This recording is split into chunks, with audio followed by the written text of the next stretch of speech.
گردنژاد عزیز،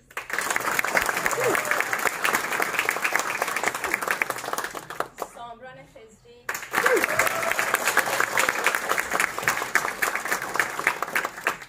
مریم،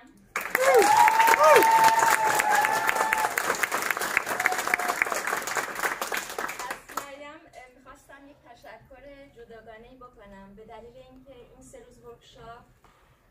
به همت مریم و سمی عزیز بود، به خاطر اینکه در منزل سمی و مریم این ورکشاپ اجرا شد و میسر شد و در این خونه